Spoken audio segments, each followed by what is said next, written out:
In Cumberland County Schools, we are committed to helping every student be successful at school and in life. We know that education is not one size fits all.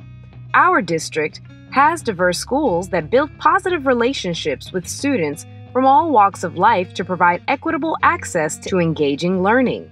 Each of the 89 schools in our district has unique needs, and our district leadership remains committed to providing the necessary resources and support to students as well as our premier professionals.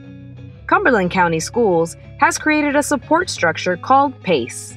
PACE, which stands for Performance, Accountability, Support, and Empowerment, is a 5-tier system that district leaders created to designate our schools based on the amount of support needed. Tier 1 schools, which are designated as low performing by the state, receive increased support in terms of frequency and intensity as they create focused school improvement plans with measurable standards and goals. We spoke with the district leaders to learn more about Tier 1 PACE schools and the district's efforts to increase student achievement. PACE is about aligning district support to all of our schools in the school system. All 89 schools are part of our PACE model. If you're a Tier 1 PACE school, that means you're a school that needs the most support and attention. And we work directly with the school administration and teachers to provide that additional support and attention so that our schools are extremely successful. Melody Chalmers McLean, who supervises the principals at the 23 Tier 1 PACE schools, shares more information on the school improvement efforts taking place across the district. One of the things that I'm really excited about that we've been able to implement this school year as part of our PACE structure are the implementation of a series of data meetings with our principals where we were able to meet with the academics team and our school leadership at our Tier 1 schools at the beginning of the year, the middle of the year, and here at the end of the year to really take a look and identify the strengths and weaknesses in their formative assessment data, their diagnostic data, really get them to think about their academic intervention plan and just provide some support and think about how they're utilizing their resources and their human capital to effectively improve instruction based upon that data. We also met with school leaders who see PACE in action every day to learn more about how the program works in the classroom. This year at Douglas Byrd Middle School, we've really focused on implementing high-leverage instructional strategies in the classroom. We have been doing learning-focused professional development throughout the course of the year, and that professional development targets specific high-leverage strategies. One of the main ones we focused on is critical thinking, and we focus on that critical thinking through the development of lesson essential questions. So some of the high-leverage instructional strategies that we have implemented at our school include things that allow our students to collaborate with one another, to allow them to collaborate with their teachers on a daily basis using different types of methods.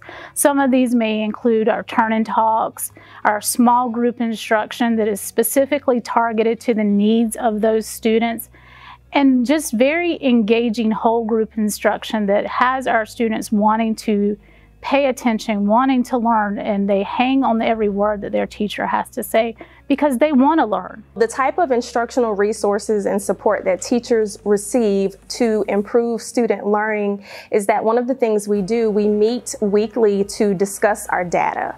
So after we've done any type of formative assessment, our pre-test, our tests throughout the year, whether it be read theory, the gap assessment, our benchmarks, we dig into that data on a weekly basis to determine how our lessons should flow for specific students, for all the students. There are many things that I'm most proud of, but one thing stands out with the majority of our teachers is that we come to school every day with a passion for reaching each student to the best of their capability. In the next 3 to 5 years, we would like to have no Tier 1 schools. We would like to see all of our schools meeting or exceeding growth. We'd like to see all of our schools moving up through the tiers. So no Tier 1 schools, but schools moving from Tier 4 to Tier 5, schools moving from Tier 2 to Tier 3. That is when we would say that we have a very effective system, when all schools are making continuous progress. In Cumberland County, we always like to think of the glass as half full and not half empty. Bring them up, elevate their success, elevate their performance. When they come up, it's almost like a wave in the ocean. When the bottom of the ocean comes up, the top of the ocean goes up as well. It's about lifting up every student, every teacher, every school. At Cumberland County Schools, we remain dedicated to seeking and leveraging a variety of resources to support student learning and development. If you would like to know more information on what Cumberland County Schools is doing to support our schools, please visit our website at www.ccs.k12.nc.us. There, you can learn about all of the current happenings in Cumberland County Schools.